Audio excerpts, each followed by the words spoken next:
Ассалаумағалейкум, құрметті көрермендер. Ара академиясына қош келдіңіздер. Естеріңізде болса, біз өткен сабақта допты бір орында секірттік. Солдан оңға қарай секірді және ол кедергілерден өткен болатын тұғын. Жақсы, бұл жасалған жұмыстардың барлығын қайталап, өздеріңіз оларды жасап көріңіздер. Яғни біз бұл допты жасаған кезде біз squash and stretch, timing пен spacing, ease in, ease out және аркаларды өткен болатынбыз. Бүгінгі сабақта тағы да бір қызықты принципті өтетін боламыз.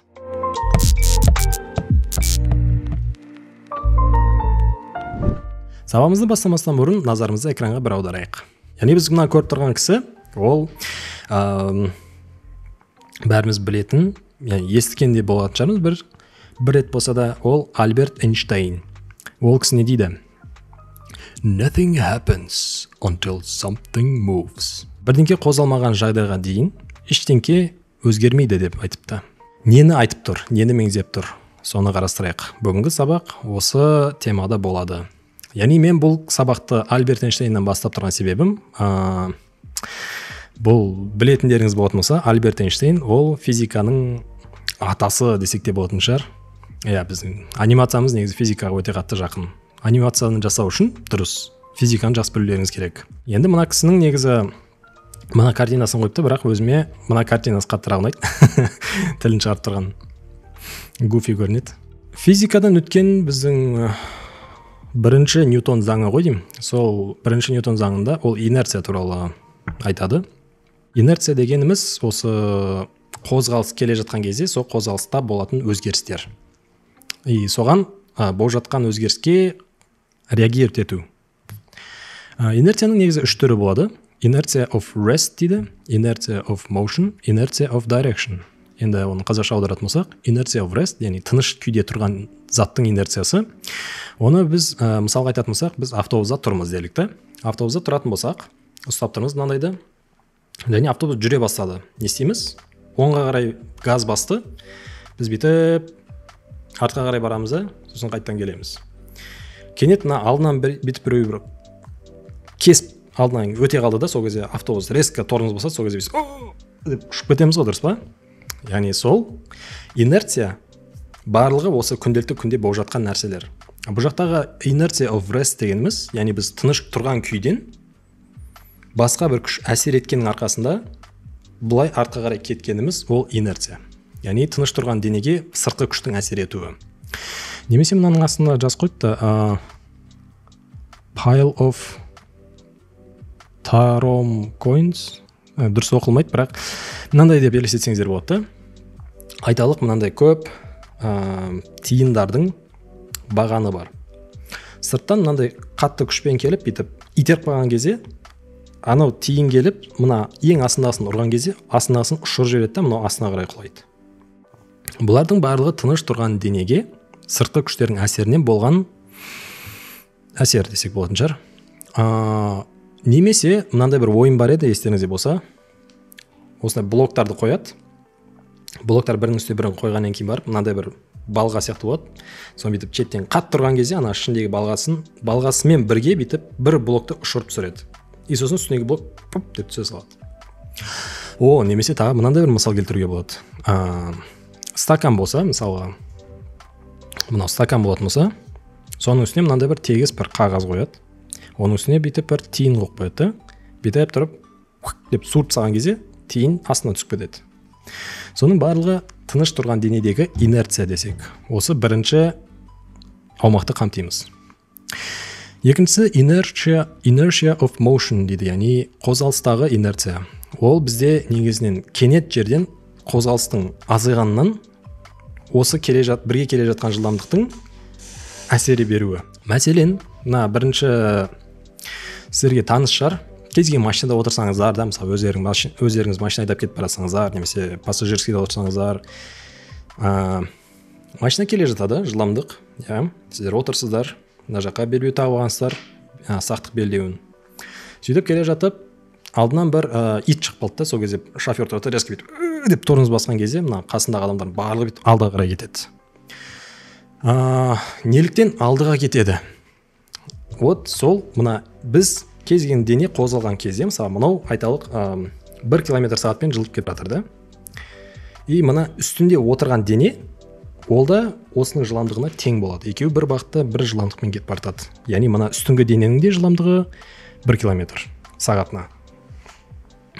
Мынандай сұрақтар болып жатады кейде. Неге сіз пойыздың ішінде тұрып, бүйтіп секірсеңіз, пойыз бүйтіп өтіп кетпейді дейді. Немесе автобустың үстінде тұрып, сіз сальто жасасаңыз, неге автобус кетіп қалмайды деген сұрақтар болады. Вот сол кісілерге жауап осы. Яғни ол инерция болғандықтан сізге ол зат тікелей әсер етіп жатыр. Мысалға сол жүріп бара жатқан жерде, айталық автобус делік та, или там пойыз. Пойыз мысалға 20 км сағатпен жүріп бара жатса, сіз бүйтіп іште тұрған адам, ол да 20 км сағатпен жылжып бара жатыр. Сіз егер секірсеңіз, мына жылдамдықпен бірдей жүресіз да, соның әсеріне ешқандай өзгеріс болмайды. Ал егер айталық, сол инерция, мысалға құдай сақтасын, бірақ пойыз бүйтіп бір жерге ұрылды да. Ұрылған кезде мынау зат резко скорості 20 км сағаттан 0-ге түсіп қалған кезде, мына ішіндегі адам алға қарай все еще сол 20 км сағатпен алға қарай кетеді. Вот соны айтамыз, негізі inertia of motion деп. Және мына мысалда келтіріп тұрған мына баланы айтсақ болады. Біз мектепте немесе басқа колледж ба, универде норматив тапсырған кездерде дистанцияға секіретінбіз ғой. Мынандай бір жерден екінші жерге бүйтіп қанша метр секіреткен деген сияқты. Сол сияқты мына жақта бір бала жүгіріп келе жатыр. Яғни жылдамдығы бар оның. Жүгіріп келеді да, мына жақта секіретін жерге келгеннен бар, секірет, өзінің салмағының үстіне қарай лақтырған кезде, бұл мына былай қарай келе жатқан кинетикалық энергиясын сақтайды да, сол қалпы бүйтіп алға қарай жылжиды. Сол себептен ол алға қарай ұзағырақ секіре алады. Сосын барып жерге немесе құмға құлайды. Вот. Сода біздің айтып тұрғанымыз inertia of motion. Ал үшінші инерцияның түрі ол inertia of direction. Бағыты бар инерция. Айталық машинада кетіп баратырмыз тағы да, мысал ретінде. И біз мына белдеу, сақтық белдеуді тақпадық. Кетіп бара жатырмыз. Және шофер кенет жерден токийский дрифт есіне түсіп кетті, такой деп дрифт жасай бастады, бүйтіп ұстап. А сіз оның ішіне қалай кетіп барасыз? Түзу кетіп бара жатқан едіңіз. И машина былай резко былай деп четпен жүрген кезде, бүйтіп бұрылған кездерде сіз бүйтіп машина ішінде бүйтіп деп қаласыздар ғой. Яғни сіз өзіңіздің қалауыңызсыз сол астындағы затқа бағынышты болып, сіз өзіңіздің бағытыңызды бұрасыз былай қарай. Яғни сіздің қозғалыс градусыңыз өзгереді. Немесе бұнан келтірейік. Қайттан машинаның іші кетіп бара жатсыздар, и сырттан бір күш әсер етті да, мысалға соғылып қалды машина. Мына жақтан келіп соққан кезде екеуі қалай болады? Екеуі де бүйтіп орта жолмен бүйтіп келе жатып дүк деп мына шетке қарай кетеді. Екеуінің бағыты былай кетіп бара жатқан еді негізі. Соқтығысқанның әсерінен былай қарай кетті да. Екеуінің градусы өзгерді. Ішіндегі адамдарда бүйтіп түзу келе жатқан жерден бүйтіп немесе бүйтіп бұрылады. Олардың барлығы осы бағыттың инерциясы деп аталады. Енді осылардың барлығын сіздерге не үшін түсіндіріп жатырмын деген сұрақтарыңыз болса, біз осыларды бөлу арқылы осы бүгінгі өтетін сабағымызды жақсы игеретін боламыз. Назарларыңызда маятник, яғни бұл зат пендулум десек те болатын шығар.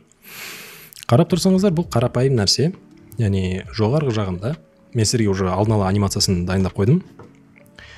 Мынау үстіндегісі, ол біздегі басты контроллер. Қозғалыстарын оқысаң. Мынау басты контроллер. Астындағы мына жақта 3 бұрылатын осі бар. 3 сүйек. Некеңіз. И біз осы затты мына оңнан солға қарай жылжытуымыз керек. Осы маятникті жылжыту барысында бізде қандай өзгерістер болады? Біз мына үстіңгі жоғарғы жақты қозғалыстың негізі деп алатын болсақ, астындағы мына 3 буын, мына 1, 2, 3 буын, ол бізде осыған лесуші сүйектер болсын, яғни лесуші бөліктері. Бұл маятниктің қарап тұрсаңыздар бір ерекшелігі, ол мына жақ салмақ, мынау да салмақ. Яғни астындағы доптың да салмағы ауыр, үстіндегі мына 4 бұрыштың деймін ба? 4 бұрышының да салмағы ауыр. Бұлар қалай бір-бірімен әсер етеді? Соны қарастырып көрейік. Яғни, мынаны біз алатын болсақ, былай бірден екінші жерге жылжытсақ, ол жай шеңбетіп қатып келеді, дұрыс па? Дәл қазір осының анимациясын жасап көрейік. Былай оңнан, солдан оңға қарай. Бұл қалай қозғалады? Өте баяу және астындағы заттар ешқандай реакциясы жоқ, дұрыс па? Бізге ондай керек емес. Бізге бұл кәдімгідей бүгілетін жұмсақ цеп десек болатын шығар, мына ортасындағы буындары. Ал енді осы бүгінге дайындап келген анимациямды көрсетейін сіздерге.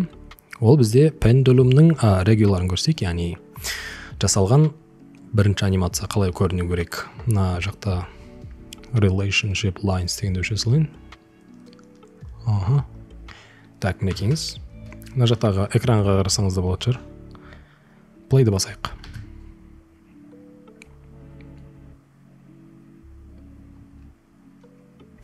Яғни көріп тұрғандарыңыздай, мына затымыз солдан оңға қарай жылжыды. Және ол бізде негізгі күш, яғни лидирующий action дейміз ғой, leading action. Қозғалысты бастап тұрған дене. Мына үстіндегі төрт бұрыш. Ал мына астындағылар соған ілеседі, яғни мынау үстіндегі ең үстіндегі жасыл, ол мынаған тікелей тәуелді. Мынау жасыл, мына жасылға тәуелді, мына жасыл, мына жасылға тәуелді. Яғни бірінен кейін бірі өйстіп цеп ретінде кеткен. Содан бұл қозғалған кезде бұл мынандай типке ие болады екен. Яғни осы жақтан түсіндіріп кететін болсам, мына жоғарғы дене жылжи бастаған кезде бағанағы біздің келтірген мысал мінекеңіз inertia of rest деген заттың принципін орындап тұр. Яғни астындағы доп ол дайындықта болған жоқ. Астындағы доп әшейін тұрды да, мына үстіндегі кубик мысалы былай болатын болса, мына зат бүйтіп айтты, жүр кеттік дейді. Сосын мына айтады, қайда, мен бүгін дайын емес едім ғой деп кетіп қалып бірге. Сондай болғандықтан бұл inertia of rest, яғни мына астындағы зат оның қозғалысына дайын болмады. Мына зат астындағы шарик мына үстіндегі кубикқа, төрт бұрышқа тәуелді болып тұр. Олардың байланысы осы арасындағы екі буын. Енді, мен қоза жүрін. Сол себептен мына ең астыңғы бөлігі кешеуілдетіп қосылып жатыр іске. Үстіңгі жағы уже давно кетіп қалса, мына асты одан кейін барып қана қозғалып жатырды. Инерция ол көптеген факторларға әсерін береді. Мысалға айталық, біз ол бірінші күш, мысалы мынау бағана төрт бұрыш болатын болса, мынау бағана біздің шарик болатын болса, ол бүйтіп қозғалған кезде мына үстіңгі лидирующий action жасап тұрған зат қаншалықты тез қозғалса, мына астындағы реакциясы да сондай үлкен болады. Немесе мына үстіндегі заттың жылдамдығына әсер етеді дедік, немесе мына зат емес, астындағы мына шарик егерде ауыр болатын болса, ол онда бүйтіп реакция жасаған кезде сәл ғана бүйтіп қозғалатын болады. Өйткені салмақ ауырлаған сайын оны қозғау да қиын болады. Сол себептен мына үстіңгі мына төрт бұрыш былай тез қозғалса, ол ауыр зат ауыр болып көрінеді, яғни баяулы болады. Одан бөлек тағы да ортасындағы бөлшектері бар ғой, байланыстары. Мына ортасына екі мынандай байланыс, оған да байланысты. Бағанағы мына бірінші жасаған анимациямызды алатын болсақ, былай сброс жасап жіберейін. Іске асырып көрейік. Осылай болып жатыр да. Бұл мүмкін емес дейтін нәрсе емес, бұл мүмкін. Яғни бұл жақта мына ортасына бөліктері ол темір десек екен. Бұл ешқандай бүйтіп бүгілетін нәрсе емес, қатты денеді, тіке. Сол себептен бұл былай қозғалып жатыр. Яғни біз осындай анимация жасаған кезде осы пендулумға салмағына, оның байланыстарына және осы үстіндегі кубиктің, яғни кубик дей берейінші, төрт бұрыш қой негізі. Сол зат бүйтіп қозғалғанда қозғалысына, жылдамдығына бәріне назар аударуымыз керек. Соған сай әрқайсымыздың пендулумымыз әрқалай көрінеді. Мысалға, берілген шарттар бойынша біз сол пендулумды қозғай аламыз. Бұл тура ана мектеп кездеріңізде естеріңізге түсіп кететін шығар, бірақ егерде есеп берген кезде аниматорда тура солай сияқты шарттар берілуі мүмкін. Айталық. Шарт ол мына пендулумның жоғарындағы төрт бұрыш 10 км сағатпен қозғалса, шариктің салмағы 10 килограмм. Және мына ортасындағы, айтпақшы, бұл пендулум деген зат не байланысының ұзын не қысқа болғанына да әсерін тигізеді. Тура сол сияқты мына ортасындағы байланысы 1 метр болса. И тура соны салмағы 5 килограмм шаригі бар және жылдамдығы 8 км сағат, ортасындағы байланысы ол 0,5 метр болсын деген сияқты болатын болса, екеуінің анимациясы екі түрлі болып шығады.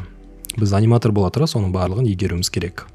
Ойбай, не болып кетті, мына барлығы есеп болып кетті деп отырсаңыздар, біз ең бастысы оның бәрін точный қылып көрсету емес. Біздікі ол мына келтіріп жатқаным ол мысал, шошып кетпеңіздер, шынымен де сондай тапсырма беріле ма деген сияқты. Енді ондайлар, біз бәріміз аниматор болғаннан кейін біз өнер адамдарымыз. Өзіміздің де андай интерпретацияларымыз болады. Оны көрсете алғанымызша максимально сол салмаққа елестете алатындай, яғни көрсете алатындай деңгейімізде көрсетуіміз керек. Біз максимально шындыққа жақын жүруіміз керек. Сол кезде адамдар ол анимациямызды көріп, бағалап, сенеді. Бағанағы анимациямыз қайттан оралып келейік. Regular one. Іске қосайық. Байқап тұрсаңыздар, мына жақтағы біздің пендулумымыз оңға қарай жылжыды. Бірақ шарик кешікті. Не үшін кешігіп жатыр? Білесіздер? Иә. Ауа кедергісі. Оны уже білетіндей болған шығарсыздар. Яғни мынаның барлығы ауа кедергісі, даже мына микрофонға да шығады ол. Ауа кедергісі әсер еткендіктен бұл шарик кішкене орнынан тұрады да, билай деп барып келеді орнына. Ауа кедергісі қалай әсер еткеніне байланысты, бұл да тоқтағанына да ол да байланысты болады. Яғни бұның барлығы мен сіздерге ғылыми түрде не үшін былай көрінетінін түсіндіріп жатырмын.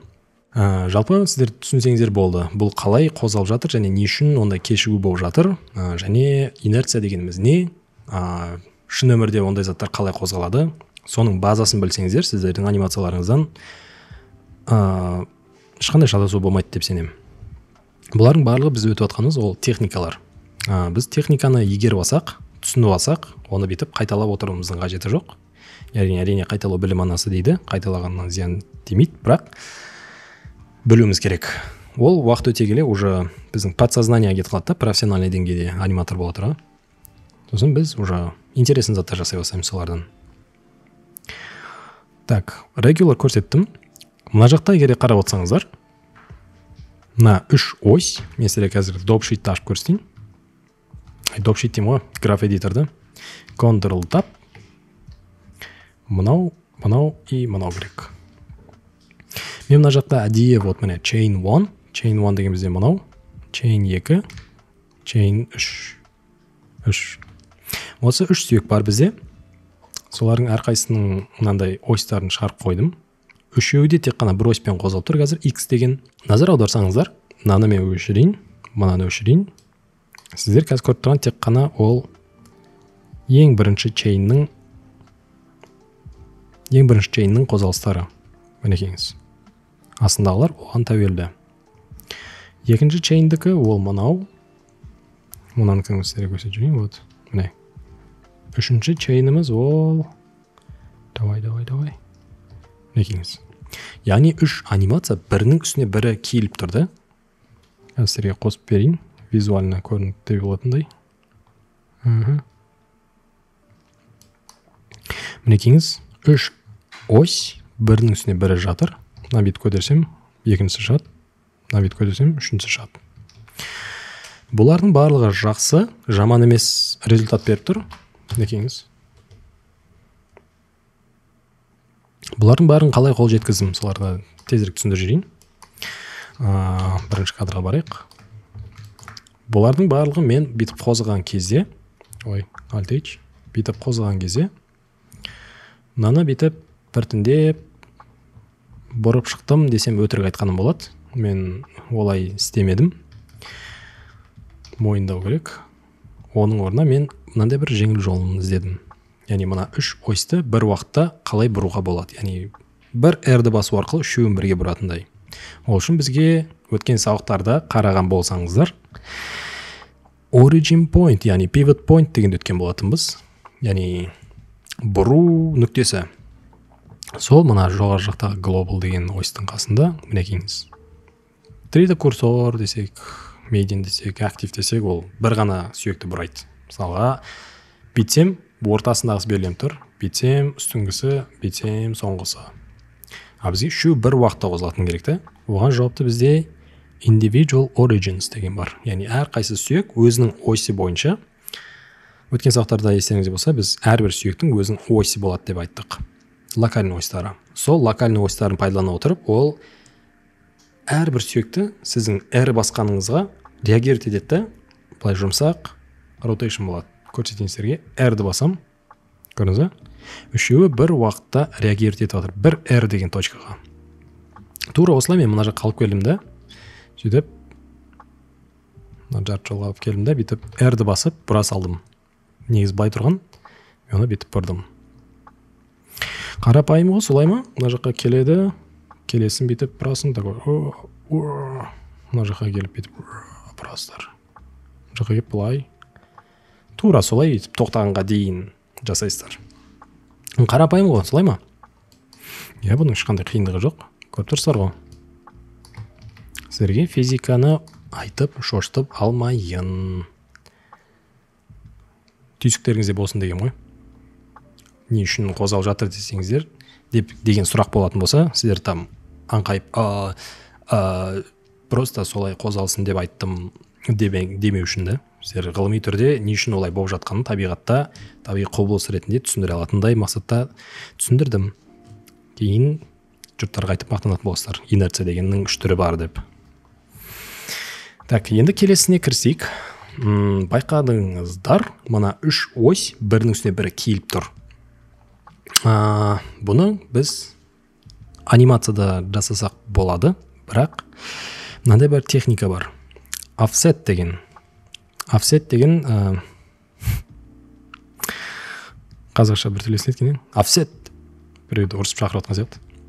Offset дегеніміз, яғни ол бір затты екінші затты бүйтіп қозғаған кезде, ол кішкене разницасы болу, айырмашылығы болу. Мысал айтатын болсақ, бір кейіпкер бар дедік, былай тұрды. И бүйтіп шошып кетсін бір заттан. Өйстіп тұрып бүйтіп десе болады да. Ол қандай кадр болды? Былай, былай, былай. Осы 3 кадрмен сонда ол дейді да. Егер де осыны мынандай қылсақ ше,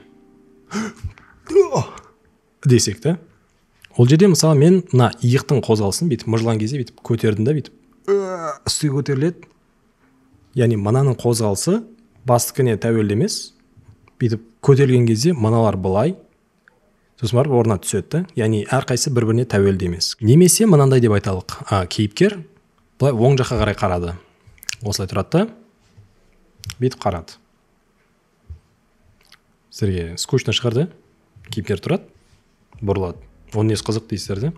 Егер де былай болсашы. Немесе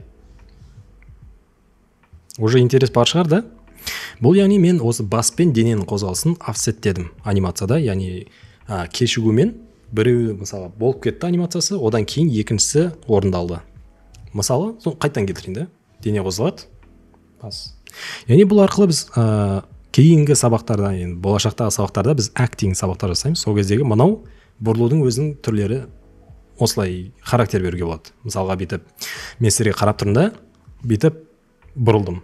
Яғни мен сіздерге интерес жасап тұрмын да. Мысалы, вау, қарасаңыздар, вау, қандай әдемі адамдар отыр, мен соларға қарай бергім келеді. Мына жақтан мен біреу шақырып отса, деу мүмкін да. Яғни бұл интерес жасап отырмын деген сияқты да сіздерге. Офсет арқылы көп қызықты жаттар жасауға болады. Дәл ме дәл қазір біздің мына анимациямызда ешқандай офсет жоқ. Яғни мына осьтардың бәрі бірінің үстіне бірі жатыр. Енді бұны офсет десек қалай болады? Соны көрейік. Pendulum offset.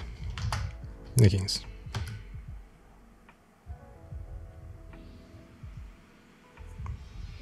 Кішкене мягкость бар ғой да? Дайте тура осыны мен қайттан қояйын.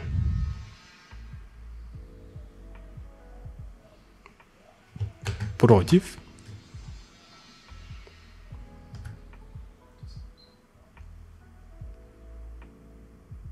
Некеңіз. Яғни екі анимацияның айырмашылығы бар. Дәлме-дәл қарап тұрсаңыздар, бұл жердегі regular мен offset'тің айырмашылығын қатты байқап тұрған жоқ сияқтысыздар да. Некеңіз. Мына offset. Мына бізде regular. Екеу бірдей болып тұрған сияқты, бірақ давайте екеуінің граф эдиторына кіріп шығайық. Мынау біздегі regular. Мынау біздегі offset. Бүйтіп қарап тұрсаңыздар, мен мына екеуінің осьтарын былай жылжытып тастадым. Осьтарын дегенде осы X осьындағы rotation'ды болған қозғалысты мен бүйтіп жылжытып шықтым оңға қарай. Яғни мынау біздегі біріншісі, яғни chain 1. Мынау бізде chain 2 міне. Мынау бізде chain 3. Үшеуінің де кішкене былай бір кішкене кешігулері бар. Былай волна сияқты болып тұр ғой. Вот. Енді бұны кішкене былай айырмашылығын түсіну үшін, көру үшін сіздерге мынандай бір екеуін салыстырмалы түрде мынандай видео жасап қойдым. Соны қарап көрсек болады. Некеңіз. Беш. Аха. О. Былай тез рендерлеп көре салдық болады. Үстіндегісі regular, астындағысы offset. Айырмашылық байқап тұрсыздар ма? Бір қарағаннан бұның айырмашылығын табу қиын болады, бірақ бұл тонкость дейді ғой, анимациядағы тонкостьтарды береді. Бұл сіздің анимацияңызды жақсыдан кереметке көтереді. Енді кадровый қарап шығатын болсақ, екеніз көрдіңіз ба? Үстіңгі regular'да уже былай майысып атса, астындағысында жаймендеп бүгіліп отыр. Мына кадрында уже теңеледі. Мына жерде мына астыңғы салмағы уже алдыға кетіп баратса, мына жақта кешігумен келе жатыр, мынандай аркамен сеу. Яғни мынау как будто былай қарай келіп, мынандай арка жасап кеткен сияқты болады да. Астындағы offset түрі. Үстіндегісінде ондай сезілмейді. Көрдіңіз ба? Екеуінің айырмашылығы бар. Және бұндай offset жасаған сіздердің анимацияңызды жақсы бір келесі деңгейге дейін көтереді. Бұны әрине жасай алатын жерлеріңіз болады, жасай алмайтын жерлеріңіз де болады. Соны абайлап істетіңіздер. Бұл анимацияны жасау үшін біз мынандай жаңа принципті өтеміз. Яғни ол overlapping action мен follow through деп аталады. Яғни бұл жақтағы бізде overlapping деген кез келген мысалға осы бағанадан бері мен түсініп келе жатқан инерция бар ғой. Сол инерцияның rest дедік қой, демалған түріндегісі, тынық түріндегісі. Вот сол болады мысалы, мынау допта. Мынау куб бітіп қозылған кездегі мынау как будто мына допты өзімен бірге тартып баратқан сияқты да. Ол как будто мына куб айтып жатқан сияқты, анаған жүр бірге кеттік деп ше. Мынау айтады, барғым келмейді деген андай зорлықпен баратыр да, андай өзін қинап ше. Жарайды, бара салайыншы дейді. Сосын барып, мұны тоқтайды, куб тоқтаған кезде айтады, болды, мен осы жерден шаршадым дейді. Сосын барып, мына доп айтады, вау, күшті ғой, мына вечеринка қандай күшті дейді, дальше кетіп қалады деген сияқты ғой. Сондағы мына басындағы мынау drag деп аталады, немесе overlapping action десек те болады шығар. Былай тартқан кезде мына зат мынаған тәуелді болып тұр. Мына зат қозылған кезде ғана мынаған әсер беріп, бұл да қозғалады. Енді мына куб тоқтағаннан кейін мынадан өтті ғой оригинал несінен. Оригинал тұрған негізгі тұратын орнынан ары кеткеннен бастап, бұл зат орнына келу керек. Сол затты біз follow through деп атаймыз. Яғни қозғалыс жасалып біткеннен кейінгі орнына қайтан келуі. Некеңіз, яғни мына жаққа дейін overlap, мына жерден бар қарай. Мына жерден overlap, ары қарай follow through. Ол түсінікті болды. Бұндай анимацияларды сіздер өте жиі істетін боласыздар. Яғни бұл мынандай маятник болсын, ол мүмкін шынжыр болсын, кейіпкерлердің үстінде тұрған киімдер болсын, ол солардың барлығында осы принцип істетіледі. Мысалға айталғандай азиялық киімі бар, бір принцессаны жасасаңыздар, айталық, мына ол азиялықтар андай дәстүрлі түрде киімдері білесіздер ғой, бала ұзын болады ғой мынандай. Соны бүйтіп қолдарын салып тұрады да бүйтіп резко бүйтіп хая десе карате болып ше. Сол кездегі мына қозғалысына мына зат реагировать ету керек та, ол тынық күйдегі инерция болып тұрады да, одан былай қол қозғалған сәтте оның артынан ілеседі. Тура осы маятниктің жасап отқан принципіміз секілді. Енді біз көрдік, регулярды көрдік қалай қозғалатынын, және офсетті көрдік қалай қозғалатынын. Екеуінің айырмашылығын көрдік. Енді мына жаққа қарайтын болсақ, бізде тағы да екі затты дайындап қойдым. Ол яғни жылдамдық әсер етеді дедім ғой бағана. Соны бір қарап жүрейік. Егер ол жылдам қозғалатын болса қалай болады?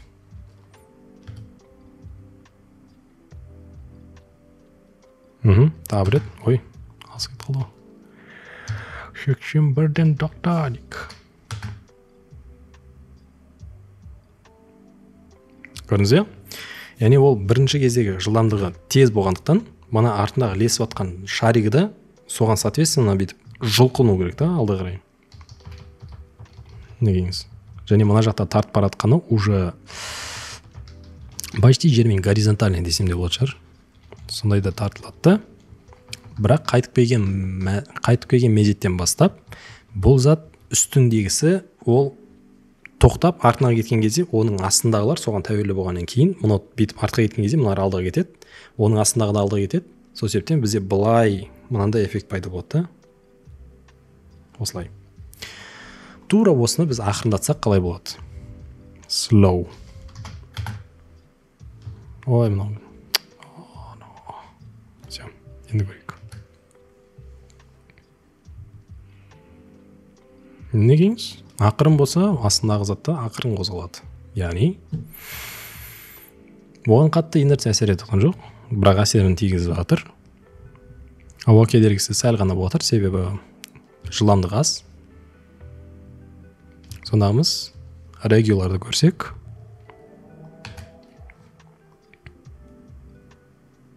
Негеңіз? Мынау орташа, екеуінің де ортасы. Бұған қалай әсер етеді? Жылдам болса қалай әсер етеді, баяу болса қалай әсер етеді. Үшеуінің айырмашылығы.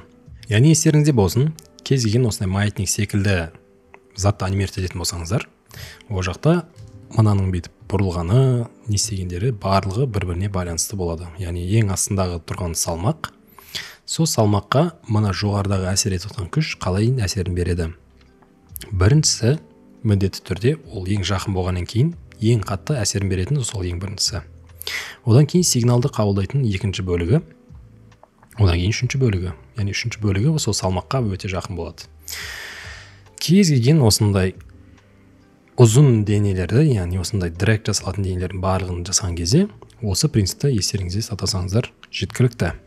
Және бүгін сабақта біз маятниктің немесе пендулум дейтін ағылшынша, пендулумның қозғалыс жасаған кездегі жоғарғы негізгі қозғалысқа астындағы ілесуші салмақтың қандай реагировать етіп ортасына буындардың қозғалыстарын барлығын біз түсіндік. Яғни ол жоғарғы бөлімі ол әсер еткен кезде астындағы затқа ол бәрібір инерциямен әсерін береді екен. Және оған әсер болады мынаның жылдамдығы, мынаның ортасындағы ұзын қысқалығы, мына заттың байланысқан түрі және мына доптың ауырлығы. Соған байланысты сіздер анимацияларыңызды келесі деңгейге көтере алатын боласыздар. Және қосымша біз офсет не екенін түсіндік. Одан бөлек жаңа принцип, яғни overlapping action мен follow through өттік. Енді сіздер кез келген түрдегі осындай ұзын бірдеңкеге байланған объектілер жасаған қиынға түсе бермейді. Яғни бүгінгі сабақты жақсы түсініп алған болсаңыздар, сіздерге мынандай бір тапсырма бергімге отыр үйде. Айталық, бүгінгі сабақта мен солдан оңға қарай жылжытқан болатын болсам, бұл маятникқа қалай әсер беретінін көрдік. Егер де осы маятник бір орында тұрса қалай қозғалады? Соны сіздер өздеріңіз жасап көріңіздер үйде. Бұл маятниктің төрт бұрышы бір орында тұрады. Астына тұрған затты сіздер бүйтіп алып, ұстап, жіберген кезде бұл бүйтіп тербеліп керек. Тербеліп барып өз орнына келетінін жасап көрулеріңіз керек. Бұл модельді алу үшін сіздер осы видеоның астына түсетін болсаңыздар, сілтеме ретінде біз астына тіркеп қойдық. Бүгінгі сабақ сіздерге ұнады ма? Ұнаған болса лайк басыңыздар, ұнамаған болса дизлайк басыңыздар. Бірақ уже нешінші мәрте айтамын. Дизлайк бассаңыздар, фидбэкті жазып кетіңіздер. Міндетті түрде бізге ол фидбэктің барлығы келесі сабақтардың одан әрмен жақсы болатынына қатты көмегін береді. Комментарийға сұрақтарыңыз болса жазыңыздар. Түсінбеген заттарыңыз болса да жазыңыздар, барлығына біз өзіміз жауап береміз. Арнамызға тіркеліңіздер, және видео ұнаған болса достарыңызға немесе жақындарыңызға бөлісіп отырыңыздар. Сіздермен бірге болған Нұрбек, сіз болып анимация шыңын бағындыра берейік. Келесі сабақта жүздескенше. Все.